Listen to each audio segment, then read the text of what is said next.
Assalamualaikum students, this is Aisha Nadeem. Welcome to my YouTube channel Maths and Maths, जहाँ math and physics हुई आसान with Ayshan. आज हमारा math series में topic है laws of logarithm. Laws of logarithm यानी कि लोगैरिथम जो हमने पढ़े हैं उसके हमने अब कुछ लॉज हमने देखने हैं। अब लॉज क्या होते हैं? Laws of logarithm are also known as rules और प्रॉपर्टीज ऑफ लोगैरिथम। यानी कि जो लॉज है ना वो एक तरह के रूल्स हैं जो कि लोगैरिथम के रूल्स हैं, उन्हें प्रॉपर्टीज़ भी कह सकते हैं, खसूसियात उनकी पॉइंट्स कह सकते हैं। अब उनका क्या काम है? वो क्वेश्चंस को सॉल्व करने में ना बहुत मदद करते हैं। ठीक है, सॉल्व क्वेश्चंस यानी कि जब हम जो एक्सरसाइज करेंगे ना सॉल्व, उसमें इन लॉज का बहुत काम है। उस इन लॉज के अकॉर्डिंग जो है क्वेश्चंस को सॉल्व करना आसान हो जाता है। इन लॉज को ही इस्तेमाल करना है। अब इन लॉज को आपने क्या कहते हैं गौर से देख लेना है, ठीक है, ताकि मैं जब इनका नाम लूँ कि यहाँ पे प्रोडक्ट ला, यहाँ पे क्वेश्चन ला, ये जो चार हैं ये इनके नाम है। एक है product law, question law, power law, change of base law. ये चार लॉज हैं। जब मैं इनमें से किसी एक का नाम लूँ क्वेश्चन को एक्सरसाइज को सॉल्व करते हुए, तो आपको माइंड में आना चाहिए कि अच्छा ये वाला लॉ इस्तेमाल किया गया है। चलें तो पहले लॉ की तरफ आते हैं। The logarithm of the product is the sum of logarithms of the factors. यानी कि अगर कोई चीज़ें दो जो नंबर्स हैं वो आपस में प्रोडक्ट मल्टीप्लाई हो रही हैं तो वो उनके लोगैरिथम्स के क्या हो जाएगा? सम होगा। किस तरीके से लिखेंगे इसको हम लिख लेते हैं। जैसे अभी हमारे पास लोग है, बेस हमारे पास बी है और दो नंबर्स हम ले लेते हैं, एक ले लेते हैं एक्स और एक ले लेते हैं वाई। अब ये एक्स और वाई जो है ना एक दूसरे से क्या हो रहे हैं? मल्टीप्लाई हो रहे हैं। उसको क्या कहते हैं? प्रोडक्ट कहते हैं। प्रोडक्ट का मतलब होता है मल्टीप्लाई। तो ये दोनों को हम अलग अलग करके इस तरीके से लिख लेते हैं। बेस जो है दोनों के साथ आएगी यानी कि एक्स, और ये क्या आ जाएगा? सम हो जाएगा। ये सम है किसका? एक्स और वाई का, विद लोग बी, यानी कि लोग भी इसके साथ भी और लोग भी वाई के साथ भी। वाई और एक्स दोनों के साथ लोग भी आएगा, यानी कि लोग और बेस जो है यहाँ पे बी दी गई है तो वो जो है दोनों के साथ आएगा। और एक्स और वाई क्या हो रहे हैं? दोनों लोगैरिथम्स के क्या है? सम है। तो यानी कि दोनों वैल्यूज़ का जो सम है वो उनके प्रोडक्ट के बराबर होता है। ये है प्रोडक्ट लॉ। इस तरीके से इसको हम ओपन भी कर सकते हैं सम में और इसको बंद करके भी लिख सकते हैं प्रोडक्ट में। दूसरा है क्वोशंट लॉ। क्वोशंट लॉ जो है, the logarithm of a quotient is the difference between the logarithms of the numerator and denominator. Numerator होता है फ्रैक्शन यानी कि बटे की ऊपर वाली जगह, ऊपर वाला जो नंबर है, और डिनोमिनेटर कहते हैं फ्रैक्शन के नीचे वाली जो जगह होती है उसके ऊपर जो नंबर डिजिट लिखा जाता है उसको कहते हैं। यानी कि जैसे 3/5 है तो ये जो है न्यूमरेटर है और ये जो है डिनोमिनेटर है। ठीक है, अगर कोई जो लोगैरिथम है दिया गया है बेस के साथ, उस इस तरह से दो नंबर्स दिए गए हैं तो उनको हम क्या कहते हैं? वो किसके बराबर होगा? उनके डिफरेंस के। डिफरेंस का मतलब होता है माइनस, सब्ट्रैक्ट के। अब इसको हम लिख लेते हैं किस तरीके से? अब यही इसी तरीके से लोग बी, ये हमने बेस ले ली। अब एक्स डिवाइडेड बाय वाई, ये देखें इन दोनों का क्या हो रहा है? इन दोनों का वो है क्वोशंट, यानी कि डिवाइड हो रहे हैं। एक्स डिवाइड हो रहा है वाई से। तो इसको अब हमने कैसे लिखना है? डिफरेंस में। डिफरेंस में कैसे लिखेंगे? लोग बी एक्स माइनस, यानी कि अगर दो नंबर्स हमें बटे में फ्रैक्शन में डिवाइड हो रहे हैं इस तरह से आएंगे तो वो एक दूसरे से क्या हो रहे होंगे? माइनस। यानी कि लोग और बेस तो सेम रहेगी लेकिन वो नंबर्स एक दूसरे से क्या होंगे? माइनस। यानी कि अगर डिफरेंस है वो किसके बराबर है? उनके क्वोशंट के। यही क्वोशंट लॉ है। तीसरे लॉ पे आते हैं, पावर लॉ। अब पावर लॉ का क्या है? डेफिनेशन देखते हैं। The logarithm of a number raise to a power is the product of the power and the logarithm of the base. इसको पहले मैं लिखती हूँ फिर मैं आपको इसको समझाती हूँ। जैसे कि अब ये हमारे पास एक लोग है जिसकी बेस है, यही हम बेस सब में सेम लिख रहे हैं। ये जनरल, ये जो मैंने लिखे हैं ना ये जनरल फार्मूलाज हैं, जनरल फॉर्म है। ठीक है, ये क्या है? जनरल फॉर्म है इन तमाम क्या कहते हैं लॉज की। ठीक है, इस तरीके से मैं लिख देती हूँ ताकि आपको पता चले कि ये इनकी जनरल फॉर्म है, तभी लोग भी सब में आ रहा है, बेस सेम आ रही है। ठीक है, यहाँ पे अब नंबर ले लेते हैं x, इसकी पावर है n। तो उसके मुताबिक वो कहते हैं कि एक अगर लोगैरिथम है एक नंबर यानी कि x का, उसके ऊपर रेज टू पावर उसकी पावर है n, वो किसके बराबर है? वो बराबर है प्रोडक्ट। अब प्रोडक्ट किसका? पावर, यानी कि पावर कोई भी यहाँ पे n है, इसकी जगह 1 2 10 15 कोई भी पावर आ सकता है, कोई भी नंबर आ सकता है। ठीक है, वो पहले आ जाएगी। इस तरह से मैं डॉट लगा देती हूँ, उसका मतलब हो रहा है कि वो मल्टीप्लाई हो रहा है किससे? लोगैरिथम ऑफ दैट नंबर, यानी कि वो लोग के उस नंबर से क्या होता है? मल्टीप्लाई हो रहा है, यानी कि log बेस b के साथ जो x नंबर है वो पूरा n के साथ यानी कि उसकी पावर के साथ क्या हो रहा है, मल्टीप्लाई। इसको हम इस तरह से भी कह सकते हैं कि यानी कि अगर हमारे पास नंबर के ऊपर कोई एक्सपोनेंट है वो स्टार्ट में आ जाएगा, या अगर स्टार्ट में कोई नंबर है इस तरह से तो वापस से उसके एक्सपोनेंट में आ जाएगा। इस तरीके से लिखा जा सकता है। ये है पावर लॉ। ये तमाम जो है एक्सरसाइज के क्वेश्चंस में इस्तेमाल होंगे। फिर आता है चेंज ऑफ बेस लॉ। ये बहुत मतलब कह सकती हूँ कि थोड़ा सा ट्रिकी भी है और क्वेश्चन में ज़्यादा भी यूज़ होगा, तो ये आप गौर से सुने। This law allows to change the base of a logarithm from B to any other base A, यानी कि उसकी जो है बेस चेंज करनी है। अब बेस कैसे चेंज करनी है, मैं इसकी जनरल फॉर्म लिखती हूँ, ठीक है। देखें ये log b, ठीक है, आ गया। उसके बाद हमने ये नंबर लिख दिया x, तो अब ये बराबर आ जाएगा किसके, अब ये डिवाइड होगा। अब यहाँ पे हमने खुद से क्या कहते हैं, एक लोग जो बेस है वो ऐड कर दी, log a। log के सामने वाला जो नंबर है यानी कि x वो ऊपर आ जाएगा, और जो log के नीचे वाला है ना b, ये भी एक नंबर बन जाएगा। यहाँ पे हमने एक और जो है ना बेस को ऐड कर दिया। यहाँ पे क्या कर दिया, एक और बेस को ऐड कर दिया। जैसे मिसाल के तौर पे अगर हमारे पास log, यहाँ पे हम यहाँ पे बल्कि a की बजाय हम लिख लेते हैं 2, ठीक है, और x की जगह हम लिख लेते हैं कोई नंबर लिख लेते हैं जैसे कि 5, ठीक है। तो ये आ जाएगा log a 5 over log a b, sorry 2 आ जाएगा, ठीक है। यहाँ पे 2 आ जाएगा, यानी कि 5 ऊपर आ जाएगा और 2 नीचे। तो यहाँ पे हमने एक और जो है बेस को ऐड कर दिया, चेंज कर दिया। इस तरीके से जो है लिखा जा सकता है, यानी कि ये ख़त्म हो जाएगा, बेस वापस से बी एक्स बन जाएगा, या फिर इसको एक्सपेंड करके ये डिवाइड हो जाएगा। ये है चेंज ऑफ बेस लॉ। ये 4 लॉज हैं जो कि हमें एक्सरसाइज को सॉल्व करने में मदद देंगे, ठीक है। ये इनको आपने इनकी जो जनरल फॉर्म है अपने माइंड में रखनी है ताकि जब क्वेश्चन सॉल्व करें तो आपको मुश्किल ना लगे। चलिए अब हम अपनी एक्सरसाइज को सॉल्व करते हैं जो कि है एक्सरसाइज 2.4। एक्सरसाइज 2.4 का पहला सवाल है, without using calculator evaluate the following. Calculator को हमने इसमें इस्तेमाल नहीं करना और इन क्वेश्चंस को सॉल्व करना है। चलें तो क्वेश्चंस को सॉल्व करते हैं। यहाँ पे हमारे पास है log 2, यहाँ पे ये जो 2 है ये बेस है और नंबर है 18, और यहाँ पे भी log 2 है, नंबर है 9। अब यहाँ पे आपको दिख सकता है कि ये जो है माइनस में। अब इस माइनस की वजह से आपको एक आपके माइंड में आना चाहिए कि ये तो कोशेंट लॉ है। ये देखिए माइनस में हो तो वापस से इसको हमने इस तरह से बंद किया जा सकता है। तो इसी तरीके से हम सॉल्व करेंगे, log 2 को इकट्ठा कर देंगे, यानी कि बेस को इकट्ठा कर दिया। ये नंबर दूसरे नंबर से क्या हो जाएगा, डिवाइड हो जाएगा। ये इससे कटेगा, ठीक है, 9 1 ज़ा और 9 2 ज़ा, तो क्या बचता है, ये पीछे बचेगा यहाँ पे 2। अच्छा यहाँ पे जो है ना आपने एक बात को याद रखना है, ये भी अक्सर क्वेश्चंस में आएगा, तो ये आपने सब क्वेश्चंस के लिए कि अगर जो बेस है और जो वैल्यू है, ठीक है, यानी कि x की जो वैल्यू है वो सेम होती हैं, क्या हो जाती हैं, सेम, तो वो इक्वल आ जाती हैं, इक्वल टू 1। वो अगर कोई भी नंबर इक्वल टू 1 आ जाते हैं, जैसे कि अब यहाँ पे 2 और 2 है, यहाँ पे क्या कहते हैं, बेस भी 2 है, वैल्यू भी 2 है, तो वो किसके बराबर आ जाएगा, 1 के बराबर आ जाएगा। ये भी एक तरह का रूल है।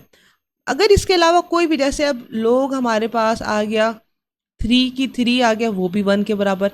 अगर लोग यहाँ पे जैसे आ गया 99 और ये भी 99 है, तो भी 1 के, यानी कि बेस और वैल्यू अगर सेम है लोगैरिथम की तो वो 1 के बराबर है। ये जनरल एक रूल है, ये आपने याद रखना है, क्वेश्चंस में अक्सर यूज़ होगा। जैसे अब ये पहले सवाल में ही यूज़ हो गया, ये इसका 1 आंसर आ गया। अब दूसरा क्वेश्चन है log 2 64 प्लस log 2 2। यहाँ पे इसको जो है हमने क्या करना है, इकट्ठा कर देंगे। अब यहाँ पे क्या है, प्लस है, तो यहाँ पे क्या यूज़ होगा, यहाँ पे प्रोडक्ट लॉ इस्तेमाल होगा। तो यानी कि log 2 ये बेस इकट्ठी होगी और ये दोनों का क्या है, प्रोडक्ट है। अब ये जो 64 है ना, इसका अगर हम एलसीएम लें तो ये हमारे पास बनता है 2, 30 पे 32 पे, फिर 2 पे डिवाइड हुआ 16, 2 पे डिवाइड हुआ 8, 2 पे डिवाइड हुआ 4, 2 पे डिवाइड हुआ 2, 2 पे डिवाइड हुआ 1, यानी कि 1 2 3 4 5 6, यानी कि लोग यहाँ ये जो 64 है इसको अगर हम कितनी दफ़ा, ये हम 6 टाइम अगर इसको हम मल्टीप्लाई करें तो वो किसके बराबर आ जाएगा, ये इस तरह से मैं लाइन लगा देती हूँ 64 की, ये 4 टाइम 5 6, और ये जो है एक पड़ा है, इसको भी हमने ऐड कर लेना है, ठीक है। इस तरीके से यहाँ पे जगह नहीं थी तो मैंने नीचे लिख दिया। अच्छा, अब ये कैसे आ जाएगा, अब ये 2 की पावर क्या बन जाएगा, 2 की पावर 7 बन जाएगा, ठीक है। 1 2 3 4 5 6 7। अब यहाँ पे जो है हमने किसको कौन सा लॉ यूज़ करना है, पावर लॉ। ये देखें पावर में क्या होता है कि जो पावर है ना वो पहले आ जाती है। अब ये जो 7 है ये पहले आ जाएगा log 2 की 2। अब उसी तरीके से ये सेम है तो क्या आ जाएगा, यहाँ पे 1 लिख देंगे तो आंसर आ गया 7। ये इसका आंसर है, ठीक है। इस क्वेश्चन में भी ये चीज़ यूज हुई कि बेस और वैल्यू सेम है तो वो बराबर होते हैं 1 के, यहाँ पे भी इस चीज़ का इस्तेमाल हुआ। थर्ड क्वेश्चन है 1/3 log 3, यहाँ पे बेस जो है 3 है, 8 नंबर है, यहाँ पे माइनस हो रहे हैं log 3 और क्या कहते हैं वैल्यू है 18। अब इसको हमने क्या करना है, सबसे पहले तो इस पावर को इसके ऊपर लेके आ जाएंगे इस तरीके से। अब ये जो 8 है ना, यहाँ पे आप देखें 8 को हम अगर इस तरह से एलसीएम ले तो 1 2 3, तो ये क्या बन रहा है 2 की पावर 3। यहाँ पे मैं आपको लिख के दे रही हूँ, आपको स्क्रीन पे शो हो रहा होगा ये, ठीक है। 1 2 3, और ये जो पावर है ये इसके ऊपर आ जाएगी इस तरीके से, माइनस log 3 18, ठीक है। अब ये जो 3 है ना, ये 2 के ऊपर ये इससे कट हो रहा है क्योंकि 1/3 डिवाइड हो रहा है तो इससे कट हो जाएगा। तो ये log की 3 यहाँ पे बचा 2 माइनस log की 3 18। अब यहाँ पे भी जो है दोनों की जो वैल्यूज़ हैं वो क्या है, बेस वैल्यू जो है वो सेम है, तो इसको हम इकट्ठा कर लेते हैं क्योंकि माइनस है तो क्वेश्चन ला के मुताबिक क्या होगा, 2 जो है 18 से डिवाइड होगा इस तरीके से, तो क्या बन जाएगा log 3 1/9। अब 9 का अगर हम एलसीएम ले तो बनता है 3 की पावर 2, तो इसको हम लिख देंगे 3 की पावर 2, ठीक है। अब इसको हमने ऊपर लेके आना है log 3, ये 3 की पावर अगर ऊपर आएगी तो ये जो पावर है ना उसका साइन चेंज हो जाता है, ये माइनस में हो जाएगा, ठीक है। फिर पावर लॉ का इस्तेमाल करते हुए -2 को फ्रंट पे लिख लेंगे, log 3 की 3, ठीक है। अब ये क्या है, ये log 3 और 3 ये दोनों सेम है, वो किसके बराबर आ जाएगा 1 के, तो आंसर आ गया -2। ये इसका आंसर है, ठीक है। इस तरीके से इनको सॉल्व करना है। नेक्स्ट हमारे पास क्वेश्चन है 2 log 2 और प्लस log 25। इसको हम सॉल्व करेंगे, इसको लिख लेते हैं सबसे पहले तो, ये जो इसके ऊपर ये है ना, ये इसके ऊपर पावर में आ जाएगा, ठीक है। 2 की 2 प्लस log 25। अब ये log 2 की पावर 2 है ना, इसका मतलब है 2 इंटू 2 वो बनता है 4। अब यहाँ पे प्लस है, ठीक है, प्लस का मतलब है कि ये दोनों जो है ना, अच्छा अब अगर यहाँ पे मेंशन ना की जाए तो आप लोगों के माइंड में एक और बात भी रहनी चाहिए कि जो लोग है ना, लोग अगर उसकी अगर उसका बेस नहीं दिया गया तो उसके जर्नल बेस जो है वो 10 है, ठीक है। इस बात को भी अपने माइंड रखना है कि अगर लोग नहीं है तो लोग 10, इसकी बेस फिर 10, यानी कि अगर कोई लोग नहीं दी गई तो जैसे अंडर रूट की वैल्यू होती है ना, पावर जो है क्या आ जाती है 1/2, ठीक है, अगर यहाँ पे कोई नंबर नहीं दिया गया। तो इसी तरीके से अगर लोग की यहाँ पे कोई बेस नहीं दी गई तो वो लोग 10 के ही बराबर है। अब ये क्यों है, ये अभी हम ये सवाल सॉल्व करेंगे ना तो आपको पता चल जाएगा। तो ये प्लस हो रहे हैं तो ये इसका मतलब है ये दोनों आपस में क्या हो रहे हैं, मल्टीप्लाई, इकट्ठा करेंगे तो, ठीक है। अब ये क्या आ गया log 100। अब इसको जो है, अब यहाँ पे जो है ना इसको, इसका इस्तेमाल है, ये log की हम क्या कर देंगे 10 कर देंगे log की जगह, और ये जो 100 है ना, 100 ये 10 की पावर 2 बन जाएगा क्योंकि 10 इंटू 10 जो है वो क्या किसके बराबर है 100 के। अब ये 2 फ्रंट पे आ गया, log 10 10, तो यहाँ पे अगर बेस और वैल्यू सेम है तो वो 1 के बराबर, तो आंसर आ गया 2 के, ठीक है। इस तरीके से नेक्स्ट हमारे पास क्वेश्चन है 1/3 log 4 64 प्लस 2 log 5 25। इसको हम सॉल्व करते हैं, इसको सॉल्व करने के लिए इसकी पावर को हम ले जाएंगे यहाँ। अब जो 64 है ना, यहाँ पे जैसे हमने 64 को किया तो ये 2 की पावर बन रही थी 6, ठीक है। अगर हम ये इसको एक दो को, इन दो को और इन दो को जोड़ दें, 2 2 ज़ा 4, ये 2 2 ज़ा 4 और ये 2 2 ज़ा 4, यानी कि 64 जो है वो किसके बराबर आ सकता है 4 की पावर 3, ठीक है। या इसको चलो एक स्टेप जो है मैं बढ़ा दूँ तो इस तरह से लिख लेते हैं इंटू 4 इंटू 4, तो भी ये 64 के बराबर आता है। ये वैल्यू इसकी ऊपर आ गई। ठीक है, ये लोग 5, अब ये 25 है, इसको भी मैं इस तरीके से लिख देती हूँ, पावर 2, ये पावर को हमने ऊपर लिया है। ठीक है, अब ये लोग 4, ये 4 की 3, 1/3 प्लस यहाँ पे जो है लोग 5, ये 5 का स्क्वायर और ये भी स्क्वायर। अच्छा, ये तो इससे कट जाएगा तो बाकी बचेगा लोग की 4 और ये वैल्यू भी 4। यहाँ पे जो है ना, इनकी हमने अगर पावर्स, अब देखो ये कट नहीं सकता, तो हम अगर पावर को मल्टीप्लाई कर दें और उसको फ्रंट पे ले आए, ये लोग 5 जो है ये 1 के बराबर आ जाएगा। किस तरीके से? इस तरीके से ये 5 की पावर 4 बन जाएगी, ये 2 × 2 से होगा। यहाँ पे तो हम 1 लिख देते हैं। ठीक है, बेस और वैल्यू सेम है।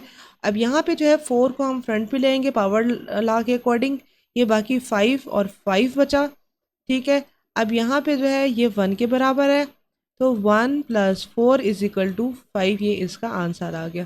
ठीक है, इस तरीके से सॉल्व करना है। नेक्स्ट हमारे पास क्वेश्चन है log 3, उसकी वैल्यू है 12 + log 3, उसकी वैल्यू है 0.25। अब इसको भी ये दोनों ऐड हो रहे हैं, तो प्रोडक्ट ला के अकॉर्डिंग जो है अगर ऐड हो रहे हैं तो वो प्रोडक्ट के, इन दोनों के प्रोडक्ट के आ जाएगा बराबर। इस तरह से 12 × 0.25 के, इन दोनों को बेशक आप कैलकुलेटर में कैलकुलेट करके टैली कर सकते हैं, ये दोनों को मल्टीप्लाई करें तो 3 बचता है। अब बेस भी सेम हो और वैल्यू भी सेम हो तो वो किसके बराबर रहती है? 1 के। इस तरीके से पहला क्वेश्चन है यहाँ पे हमारा एंड होता है। दूसरे क्वेश्चन की तरफ चलते हैं। दूसरा क्वेश्चन है write the following as a single logarithm.